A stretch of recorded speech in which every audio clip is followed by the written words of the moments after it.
Greetings, Poe fans. Welcome to another edition of Poe Unplugged. I am Carmen Bolden. And I am Jeanie Smith, and we are The Poetastic Two. Come zoom with us into the Unbook Club dedicated to the works of Mr. Edgar Allan Poe. Good evening, Poe fans, and welcome back to Poe Unplugged, where tonight we're going to be discussing Poe's second detective story, The Mystery of Marie Roget. Dun dun dun. Yes, so I have to do that every time. yeah, yeah, but I like it. I like it. It brings the mystery, especially for this one. So, anybody want to start the discussion tonight? Well, before we start the discussion, why do you look like some kind of weird Cumberbatch person with the turtleneck? I don't know why, but you look like some kind of professor or something. I'm sorry. Me? Yeah, it just I wore a purple sweater today because we were having a ribbon cutting at school for our new wing that just opened 3 months ago. Well, and on to Marie Roget, who disappeared apparently, and that's the mystery. I think one of the things that I'll go ahead and start this off. All right. Because it's just me. I agree. Dr. Jeff said something in an email about how this is not one of the favorites of Edgar Allan Poe, especially with the Dupines.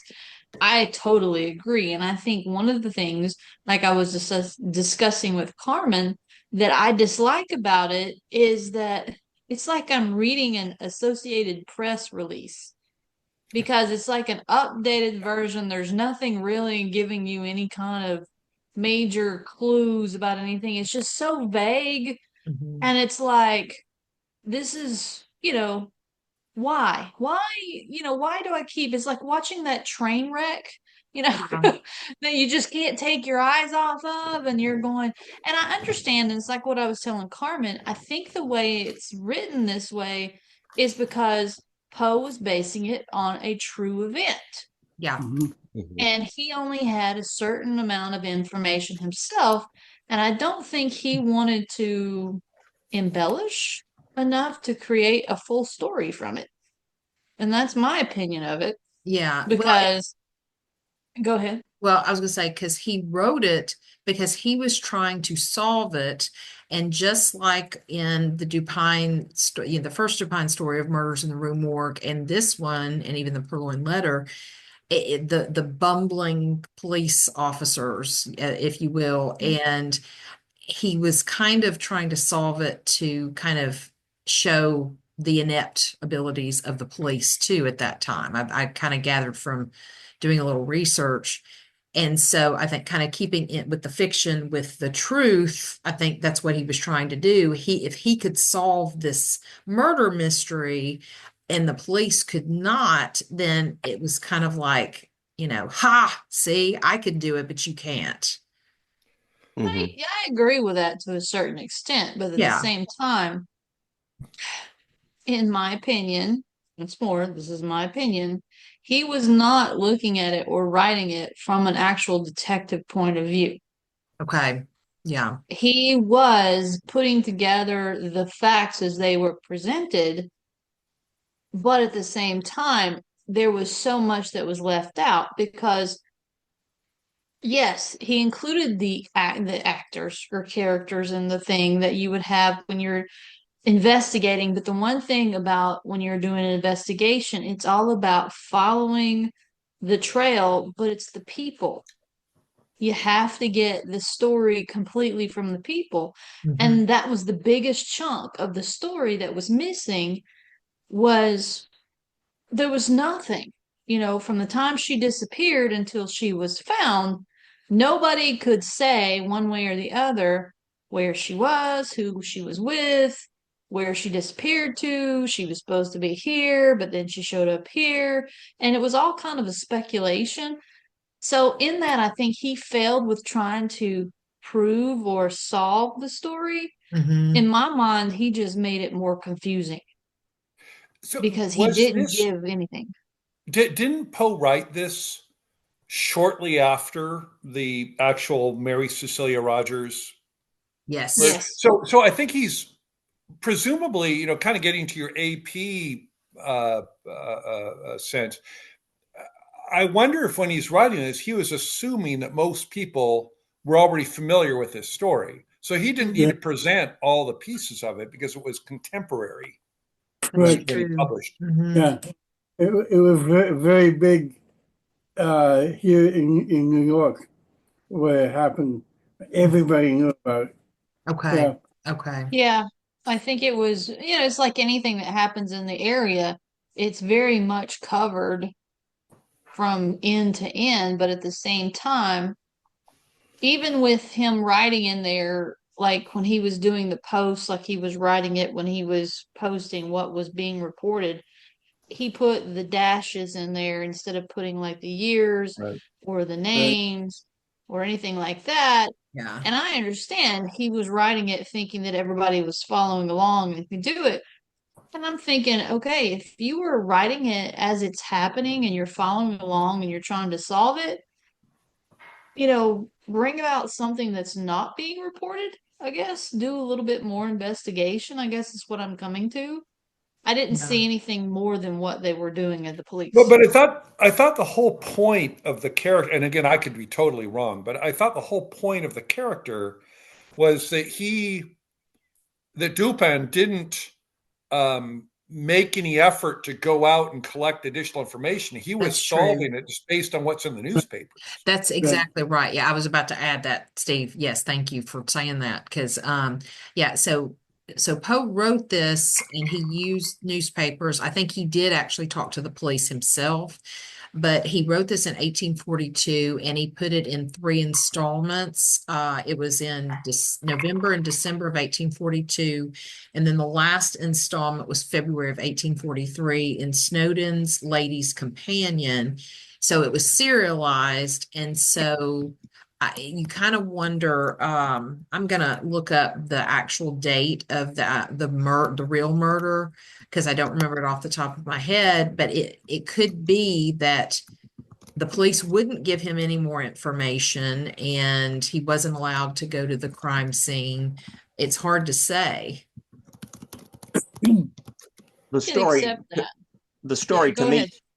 the story to me seemed more like a case study that we would read in a textbook than a Yeah, plot, a story that I'm used to. I want to read a strong plot like The Cask of Amontillado, The Telltale Heart, House of Usher, Mask of the Red Death.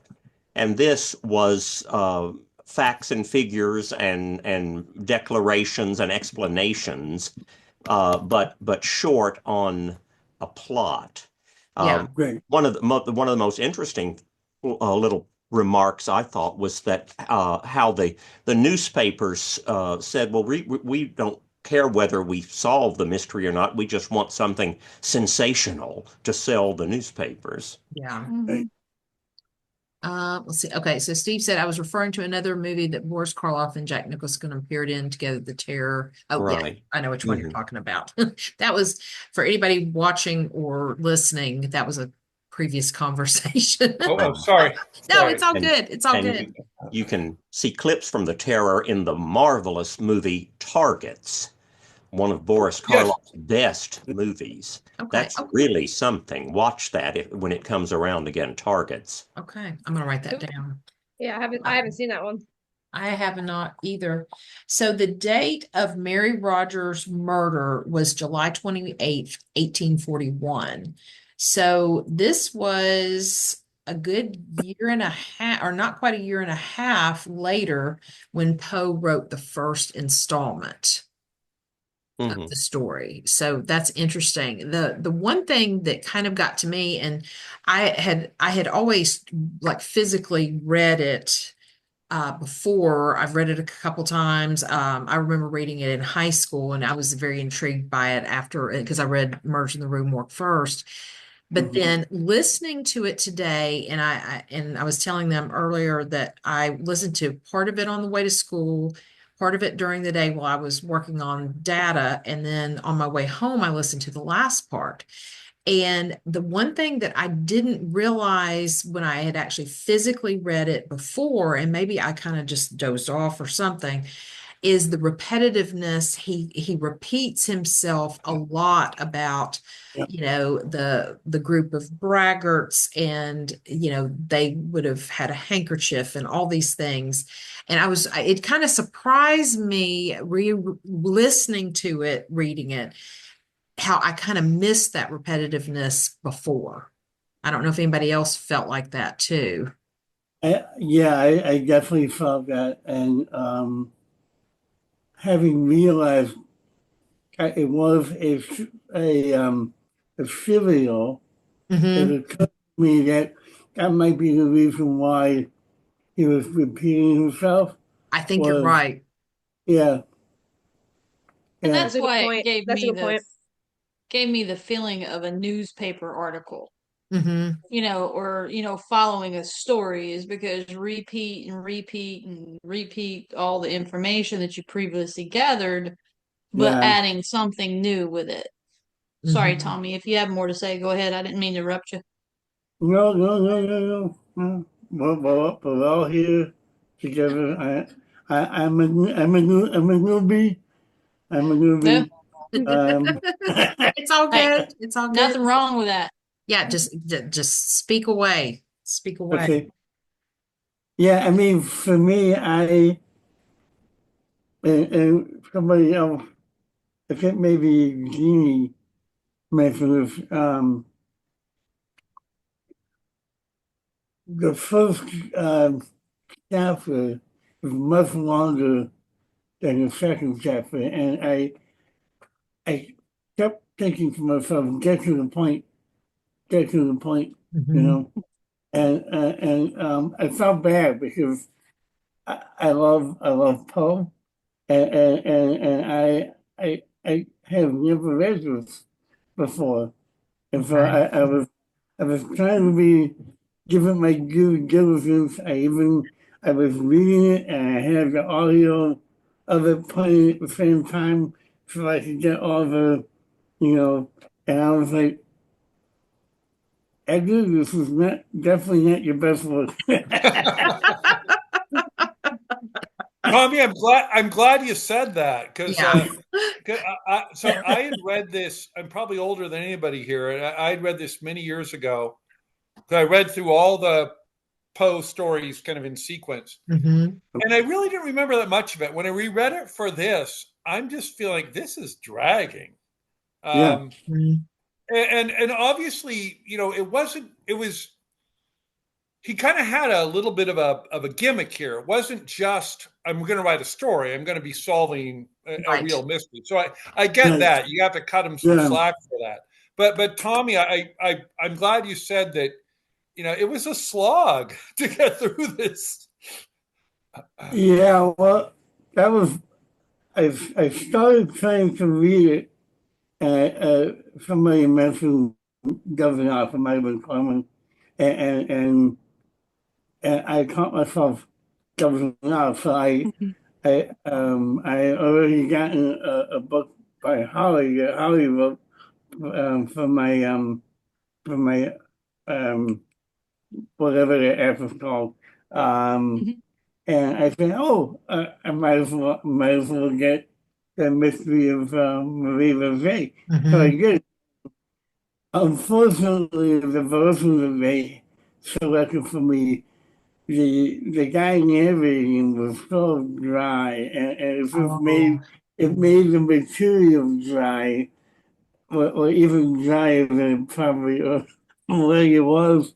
And so that wasn't helping. I was, I I agree with that because a bad reader can make or break a book. yeah, Absolutely. yeah. Yeah, and that's why I don't get Audible. I'm sorry. I don't listen to people reading books.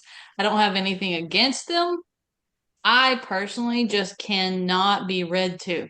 You want to put me to sleep quicker? Just start reading to me. I'll be like, night night. Boom, I'm out. Yeah, your mind wanders sometimes when you're just listening. Yeah. Yes. Hi, Micah. You got something to say? Always. Yeah, long time listener, first time caller. Thanks for taking my call, Jeanie. A couple of things. Couple of things about this. Everything you guys say, I completely understand. This is where I was coming from. Being a complete Sherlock Holmes nerd, it was a master class listening to this, and I did listen to it, and I'll get to that in a minute, Tommy, because I appreciate what you said. This was a masterclass. They always say without Dupin, there would be no Holmes. And I completely agree. But after listening to this, I'm going to go a step further. Without Dupin, there'd be no Mycroft Holmes. This entire story is Mycroft Holmes solving everything in his brain from his armchair, the armchair detective. And that's what we're reading now. And I guarantee that Doyle didn't just rip off Dupin, he also ripped off Mycroft through Dupin. And That's it a was good point. fascinating to, yeah, I mean, it was fascinating to listen to this. And one of the reasons why the Sherlock Holmes stories are so good is because they move quickly. And I've been hearing a lot of complaints. Oh man, this is a slog. This is dragging. I completely get that. In the Sherlock Holmes stories, Holmes, everything that Dupin says in this story, Holmes uh, tells himself, has an inner monologue, doesn't tell anybody, including Watson. And half the time when he gets to the scene of the crime, he's already figured out who the culprit is. He just didn't tell anybody. So in this particular story, Dupin does tell the Watson-esque narrator. And so we kind of get into Holmes's brain thanks to this character that Poe created about 40 years prior. And then finally, I got to say this, Tommy, and I hope this gives you some comfort. And Jeanie, I understand about Audible. I did get my audiobook from Audible and I listened to it. And guess who the narrator was? Bronson Pinchot, Surge from the Beverly Hills Cop movies. Oh, And wow. Perfect strangers. He's a great narrator. Perfect Strangers. He's a great Yes, narrator. and he's wonderful. And when you listen to him, he's so professional. You don't know you're listening to Surge, and then he'll throw in some dialect work. And you're like, oh my God, that sounded like Surge, and it is. So, Tommy, if you ever have time to listen to it again. Oh, and they hired Surge from Beverly Hills Cop to do all the Dupin stories. It's an entire collection just for Bronson Pinchot. And he is brilliant. He's brilliant. So anyway, I know. Yeah, this was. Yeah, this was. Yeah, this was torture for you guys. But I was like, I'm a junk. Give me more. Give me more. So anyway, that's my 2 cents. Tommy, if you ever listen to that version, let me know. But guys, thank you for letting me rant. All right, I'll get off the air now. Thank you. And Will, you had a hand raised. Did you have a comment? It's Will. Yeah, more of a question for Jeanie. So I can understand how you feel about listening to people read stories, because I was once subject to someone at a memorial service. My best friend's grandmother died, and his cousin decided to do a reading of The Raven, which his grandparents are big fans of. And he took so long, and he was just like reciting it, and there was no emotion, there was no theatrics. But how do you feel, like, if you're to listen to Audible or something, what if the narrator, what if they put some oomph into it, some pizzazz, would you like it any better than if they were just reading off the page? Now that's okay, I'm gonna be completely honest. No, it wouldn't matter. I just I don't know what it is, and it's kind of like what Dr. Jeff said about the mind wandering. Well, my mind is a wonder in itself.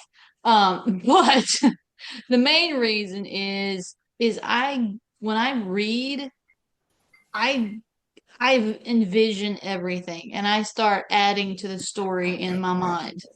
But if somebody is reading something to me that's on the page and I'm not reading it myself and I'm the only one involved, it's like they're taking that away from me, because I would have to pause what they're saying to finish out my thought in my mind, to add in the scene and add in what I want. And that just makes it a little extra, in my opinion. Now, like I said, I don't have anything against anybody listening to books on tape. one of the guys I was talking to, the OT guy, he came the other day and he told me himself that he has ADHD and he has a hard time sitting down to read anything unless it's absolutely technical, like if he has to do it for work or anything like that. But he said that people have given him, I guess, motivation to look at Audible, to listen to books and everything. Because I told him, I said, when you, having been a teacher for so long and dealing with children like that in the classroom, they need that extra so they can occupy certain parts of their brain. And I can understand that. There's nothing wrong with it. And now finding out that Bronson Pinchot is one of the narrators, I love him. He's been one of my favorites, like Dr. Jeff said. I loved him on Perfect Strangers. He was hilarious, and I've loved him on anything else. But even me being a fan doesn't mean I'll actually listen to him narrating a book because I have to be involved in the reading. I have to. And I can't do that if somebody's reading to me because my mind will wander. It's really weird. The Langoliers. Yeah, that was a good one. It's a Stephen King masterpiece, too. Yeah. You know what's great? I'm sorry. Oh, I'm sorry. The reader of an audiobook can make or break the experience. If someone's just reading very dull and monotone, that's no good. But if an actor, and many of them do, like Derek Jacobi and others, read the book, that's much more entertaining because, I love the golden age of radio and the CBS Radio Mystery Theater, and that's just voices. Right. Yeah, I love radio. When you're talking about classic radio, I love those. But I grew up with those because listening to them on the radio still in my day, back in my neck of the woods, my parents still, because they grew up with them too. So that to me, I don't vision that as being something like reading a book to me. Because to me, it is a theater. It is something. Even like War of the Worlds. I still remember listening to War of the Worlds. That was phenomenal. Okay. But something like that is a very theatrical, that's very something radio, TV, kind of not bookish, I guess is what I'm trying to say. Yeah. Holly, what was you want to say? Oh no, I was just gonna say I've listened to other Bronson Pinchot audiobooks and he is amazing on that. So definitely wish I had that and I'm gonna re-listen to it, especially when we do the Purloined Letter. So thanks, Micah, for that. But I'm so glad that Micah actually liked this story because you guys have probably heard me say before that this was my favorite of the three, right? And everybody's like, really? Okay, so it's been a long time since I read it, so I reread it this morning and whatnot. And I'm not sure if it's my favorite, and I think probably my favorite now that I reread it. But I do really like it. Why I like it is because even though I do understand it's written in the in very passive tense, right, as like a newspaper type article versus active, like where the characters are dialoguing. But what I like about it is the whole time I'm trying to follow the clues and solve it myself. Like I'm trying to say, oh, is it her boss? Is it her fiance? Is it the sailor? Is it some random act of violence? So even this time around, even though I knew what conclusion he drew, I am trying to figure it out. And what I also liked about it is, if you guys ever saw Clue with Tim Curry, I kind of had that feeling like he was kept running around, or it could be this, or it could be that, or it could be this. And it kind of reminded me of that a little bit, which for me was fun, even if the language was a little dry at times. And I also thought it was like the perfect setup of like how those crime shows are today, like the SVU and all those other ones, right? Where it has that crazy music in the beginning and it gives you like, this happened, this person was killed, like like the set of what happened, and then they go and they kind of backtrack and follow it, like the Sherlock Holmes.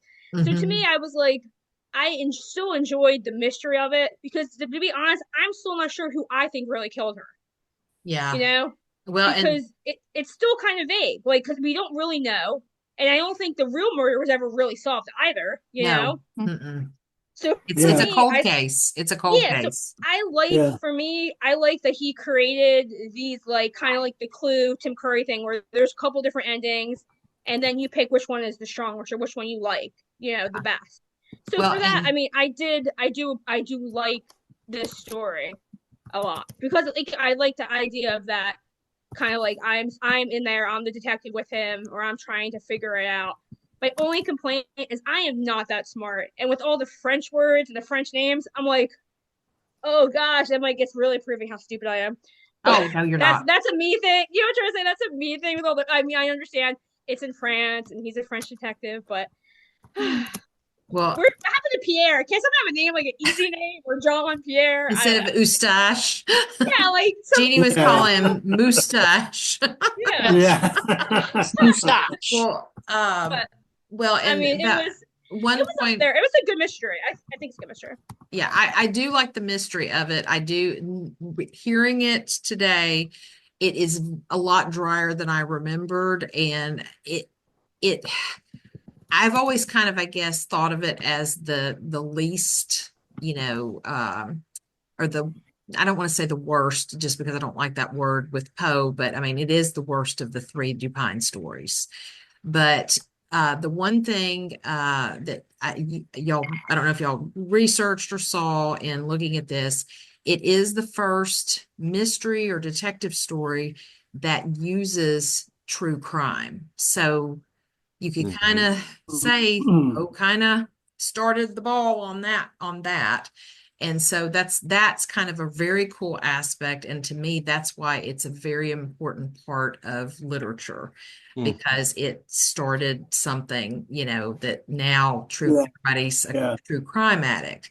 One thing I shared, what's kind of interesting is right about the time that Dr. Jeff was talking about like radio plays and things like that, is that Alex Zavostovich, he is I think is genius. He's the director, I think, of the National Poe Theater on the air or on the radio. Right. And this is their adaptation of it. And they do a phenomenal job. If you haven't gone on and listened, they're on, I listen to them through Spotify, and it's just like a short podcast episode of like them doing the actual story in their own way. And so I highly recommend. And so, Jeannie, you might like that better than, Well, I've already listened to some of his, but that's the yeah, one thing yeah. when we talked to Alex, remember when we interviewed Alex, I Hmm. had went in and listened, but the one thing that I told him on the thing, and most people may not know this, is if you're listening to those, you have to listen to them in the order that they do them. Right. This one's out of context, though. This one is Yeah. actually out of context. And so that's the thing. And even if that's, yeah, I may take a look at it. But one thing that Will was pointing out and Dr. Jeff pointed out, like with the old radio theater, I'll just Hmm. call it radio theater, Yeah. it is more theatrical than if Mhm. somebody is reading the book to you.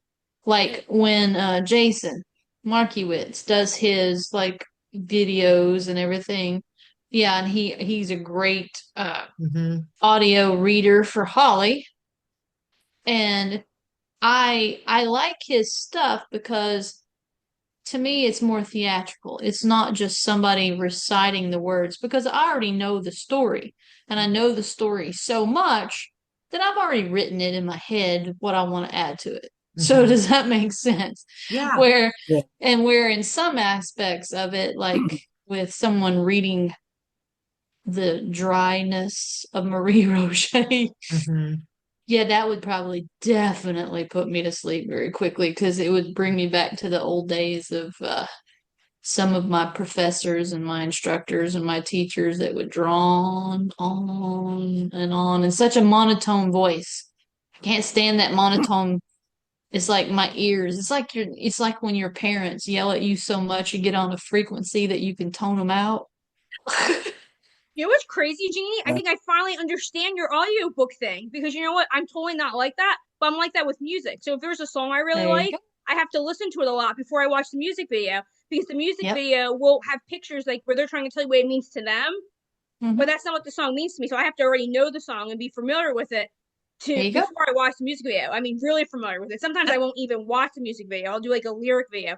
So I finally got it, Jeanie, because I was always like, There you "What is wrong with her?" That's a great analogy. That Yeah. really is. Uh-huh. Steve, That's a yes. oh, Sorry. I was Sorry. just go ahead, Tommy. I was just gonna say there's a portion, and I can't remember verbatim, where you can tell the narrator of the story is is getting very excited about what he's talking about, and the guy narrating it was like completely monotone, and I was like, dude, what are you doing?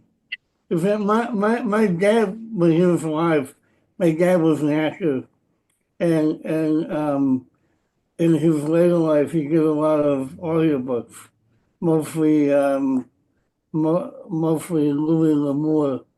Oh, Um, Nice. um, yeah, what was his and name? his name was John Randolph Jones. Um, he, wa- his most his claim to fame is being in transportation automobiles Oh, with Steve Okay. Martin. He's the guy who hit Steve Martin in the face. And, yes. Cool. Oh, yeah. that's great. But all of his audio tapes were very lively and quite often had music or had um, sound effects in the background. Mhm. And I was just really but I'm glad Micah went through uh, the version he was talking about. No Mhm. Bronson. Because Bronson Pinchot, yeah. yeah, because it's not that I didn't like the story. I did like the story. I like it a lot. It just felt like it it's kind of like going to go see a movie and it was a good movie, but they could have taken out half an hour out of it to make Hmm. it better. And I understand why he wrote it the way he did. It's just it's not something I would have read on my own. So in some respect, I'm grateful for joining this group because it gave me the opportunity to read it because I probably would not have on my own. Well, that's Um, yeah. Well, glad you good. did. And Yeah. I guess, like you're saying, one of the things everybody's saying, and with Poe and Poe's stories, we've always talked about this. He always likes to leave an opening at the beginning and opening at the end of his stories to where the reader gets to add on or make up their own conclusions or whatever. And I think one of the problems with this story is since it is based on a true story and he was attempting to solve the mystery, but the Yeah. mystery has not been solved. Right. Right. So he kind of took away the opportunity to just invent the story ending because we all know this is true. We all know that this is an actual happening. This is not something that we can just say, oh, what if this and this and this and this? And we're like, well, we can't really rewrite it because it's reality. Yeah. Right. And I think that's one of the things that I didn't like it about it because there was too much reality and not enough Poe. Hmm.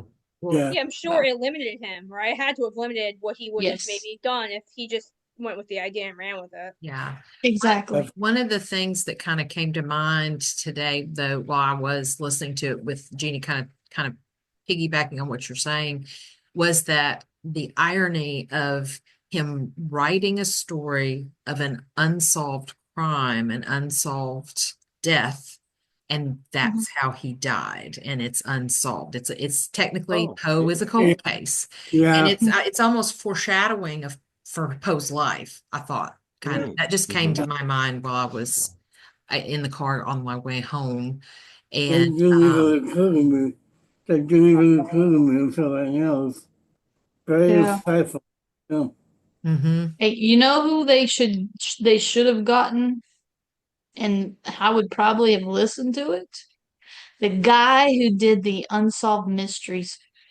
Robert Stack. Oh, that Yes. Thank was, you. I Yes. could not remember his name for love or money because I'm like, I can see his face, I can see everything, but you want to get somebody that could recite this and do it justice because that would be like yeah, what listening to an Unsolved Mysteries episode.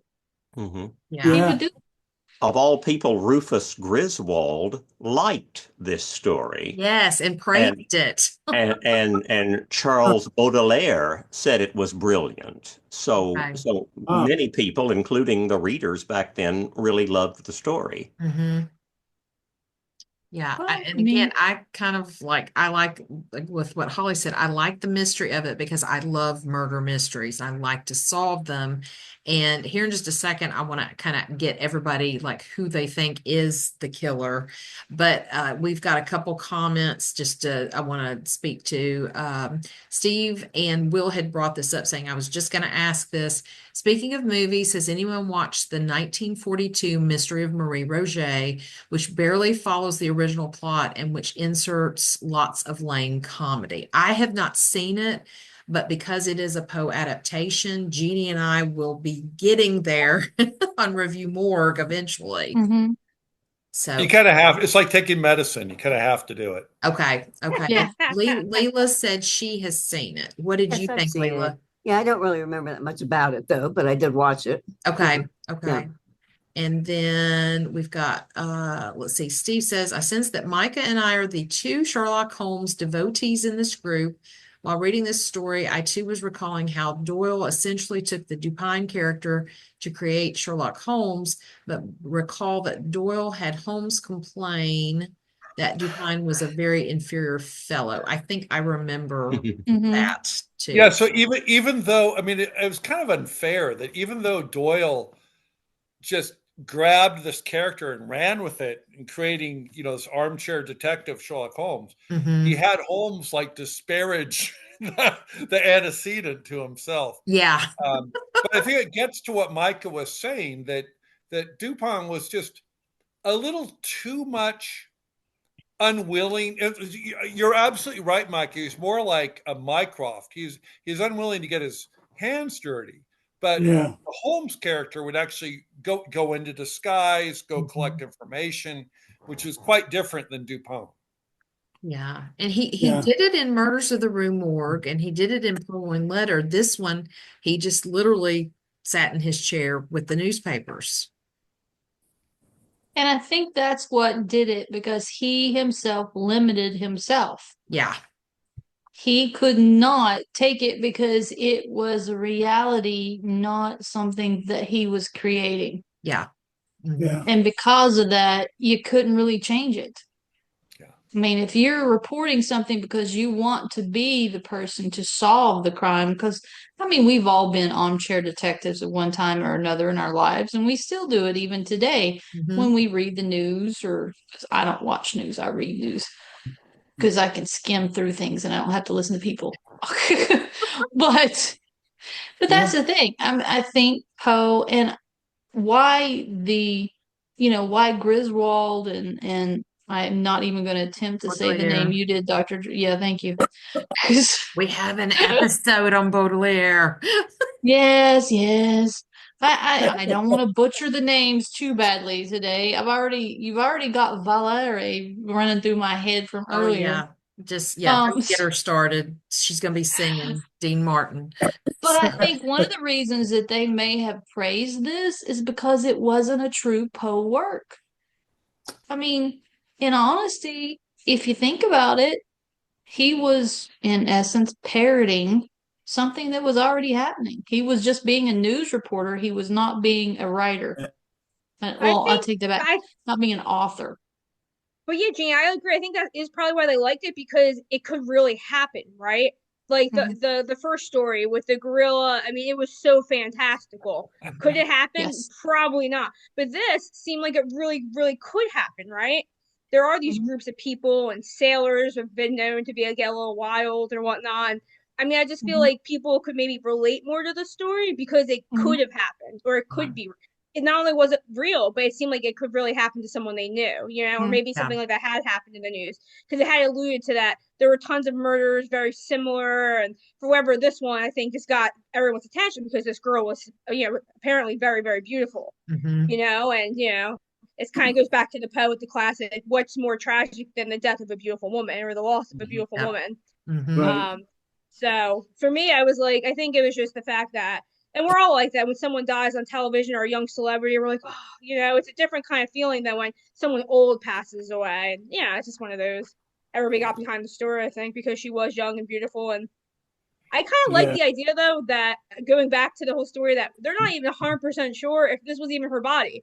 So I kind of like, Right. that was the whole time. He spent a lot of time, I think more than any of his little, like, what if's the ending, if this is not even her, because not even her mother claimed the body, Right. Yeah. So it was like weird because it's like they were saying she wasn't really overly decayed, she wasn't bloated, and then the hair on her arms was some sort of telltale of how it was her, and they never said if it was a scar. So it did seem like, oh, maybe her friends tried to sneak her out, or maybe she was trying to sneak away to elope with one of the sailors or whatnot, and things just went bad. The other thing that came to mind while I was listening to this today is the Black Dahlia. And I was like, okay, what flower, since we've got perfume, could it be, I don't know, I don't know. I can't think of a flower that would go with this, but it just thinking of like Poe's dahlia, or something like that, that it just kind of, oh, well, is that a rose?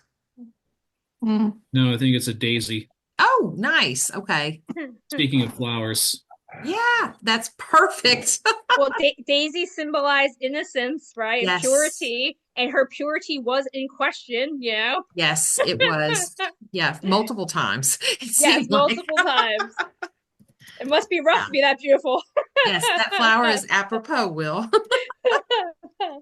Yeah, but that did come to mind. I was thinking this is the Black Dahlia before the Black Dahlia happened, Yeah.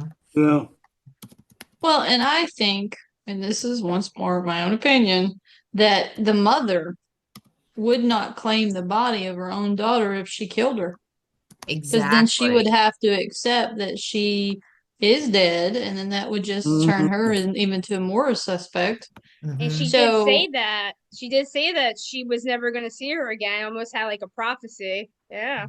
Yeah. So, and I mean, little things like that being, inferred could be something very interesting that I can see being a Poe added, I guess, excerpt. Yeah. But from the historical points of view with forensics weren't big, as he likes to point out. He loves forensics. He loves adding things into his writings and stuff, like what he did with the first Dupine story and stuff. But they were still very much, they were even before infancy in those days. Nowhere near what we have now. So there's no telling what could be done, what could be said, what could happen. But I did think it was interesting in the story that he was writing that the one that identified the body was just someone that knew her from the perfume shop because of her admirers. Yeah. Which, in all honesty, yeah, I think they would know more than anything. Yeah. Especially if they were near a dock where you had all these guys coming off ships and everything. They would very much remember someone of that beauty. So yeah, Steve said, I think Holly totally nailed it. Poe was drawn to this true crime story because it concerns the death of a beautiful woman, which he considers to be the apotheosis of poetry. Absolutely. Yes. Yeah, of poetry. Poetry. Especially in poetry. All right, sorry. So I want to know, does everybody have a theory of who killed her? I told you mine. Okay, so you think the mother did it? I absolutely do think the mother did it. Okay. All right. Anybody else want to go for a guess? I think it was a group murder. I think it was a group of guys got out of hand. You know, they tried to silence her and they ended up killing her, and then they had to discard her body. That's what I think. I agree with that. I was interested in his analysis of the sash or the tie or something that they held on to drag her body. Yeah, yeah. Yeah, that sounds likely. Yeah. Anybody? Let's see, because I made a list of suspects because you've got the mother Estelle, the boyfriend Eustache, the naval officer supposedly that she was with.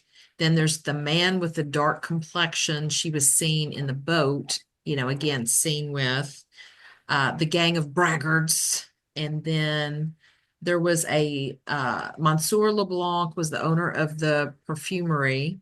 And then Mon Bouvert was the guy that helped to look for, which I think, is he the one that identified the body? Jeanie, do you remember Say that? that again. It The was the name. perfume guy. Monsieur Bouvert that looked for the body. Beauvoir. Okay. Beauvoir. It was Beauvoir. Okay. Beauvoir. Yeah. Beauvoie, I believe is how it's spelled. Yeah. And so I lean more towards the group as well, or if she really was with like the naval officer, if like as Holly said, her innocence was in question, her virtue was in question or whatever, if there was something lying beneath and he was trying to kill her because he didn't want to have to deal with anything. Oh, like a pregnancy, maybe, if she kept Yeah. meeting him. Oh, that's interesting. I Yeah. don't know, just because there's the question of, she disappeared for several days. She came back and then she disappeared again and came back. And it's like, where's she going? What's going on? Yeah, yeah. Oh, that's a good point. Yeah. So, and then Micah says the butler played by Tim Curry did it, which is very fitting for. He's sneaky. I'm telling you, it could have been him. He did it. I seen him. It was the butler. Oh, yes.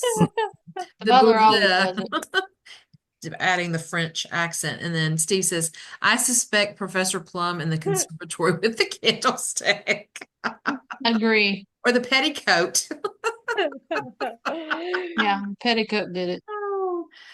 Yeah, but to me, if they had better, I guess, procedures, the police did within this story, I think, and had more forensic capabilities, it seems like they could have solved this.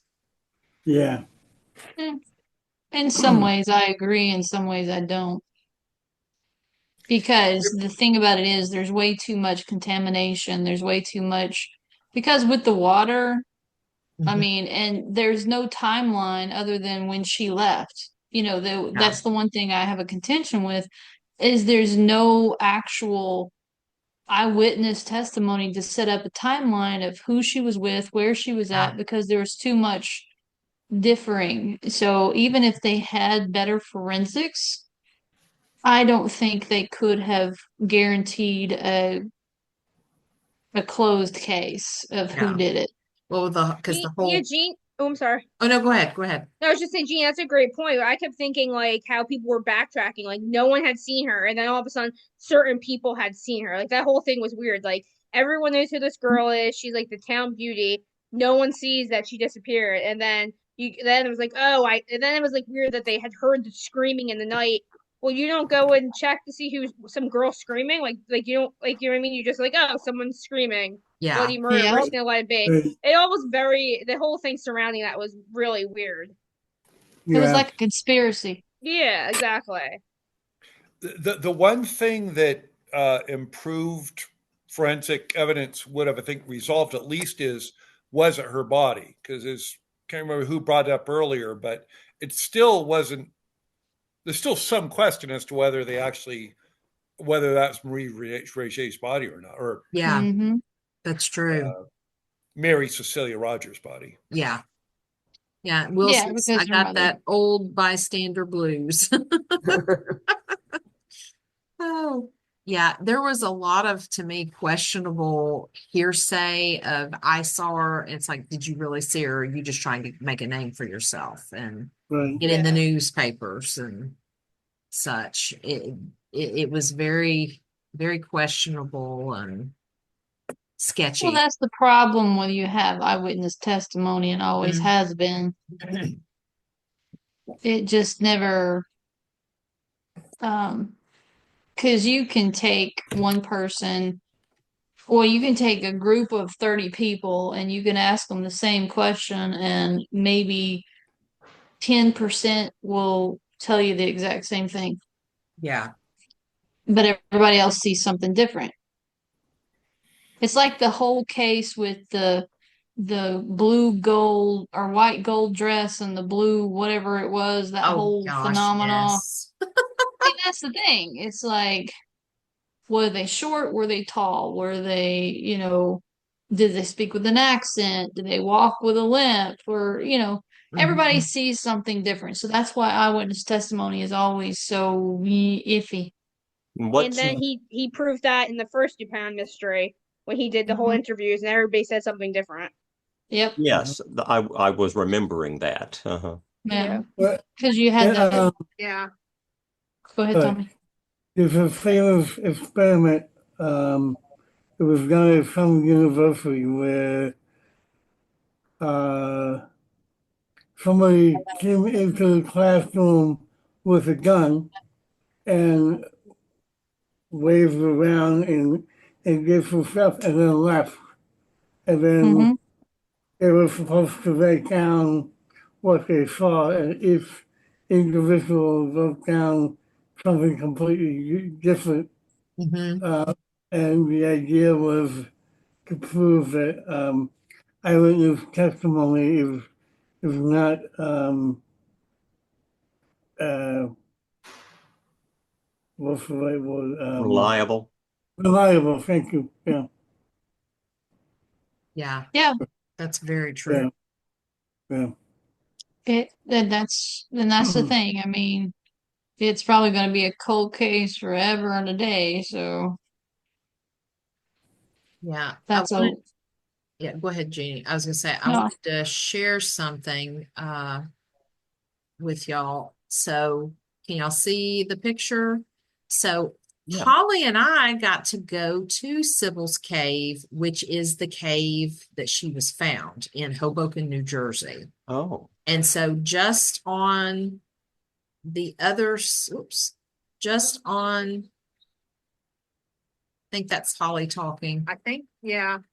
There's Sybil's cave, and then around there, that's actually the cave. They've got a little thing in front of it, and it was really cool to see because they have the whole little plaque about it. And I did a little video for On the Road with Carmen, and the Hudson is just right across the street.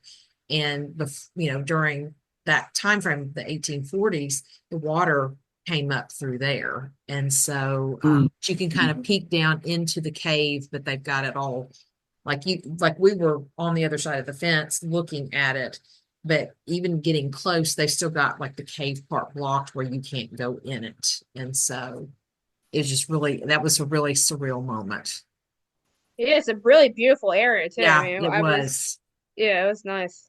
It had a creepiness to it though. It was It like a did. weird, just Yeah. like chance of rain. It was a weird atmosphere. It was very cool. Yeah.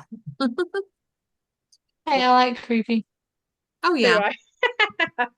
I like Poe, so of course I I like think that's creepy. why we're all here. Yeah, right. It's like we all like creepy. Mm-hmm.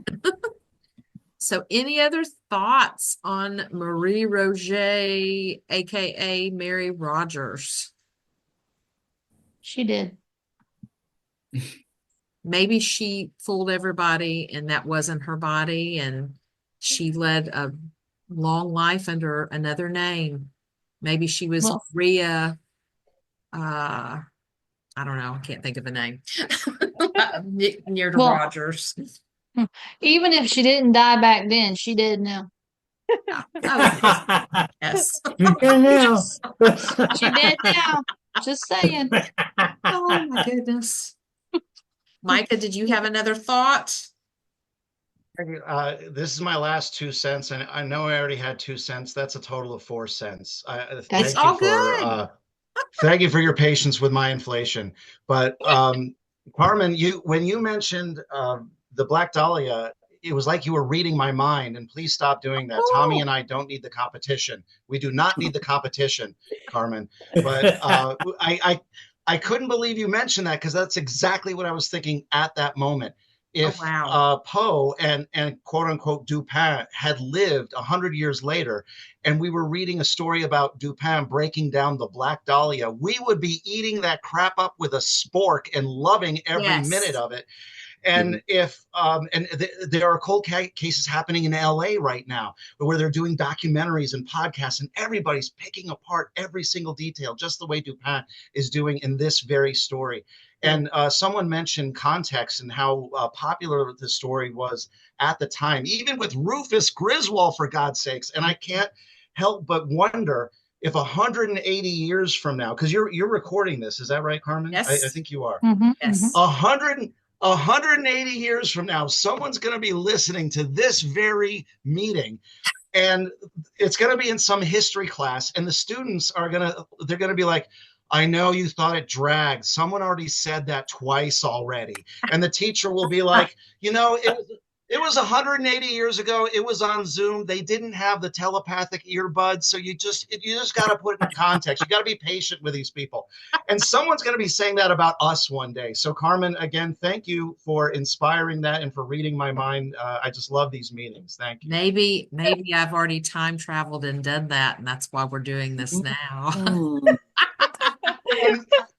And that's why you're wearing that mysterious black outfit, Carmen. Oh, you brought it full circle. You brought it full circle, Carmen. Bravo.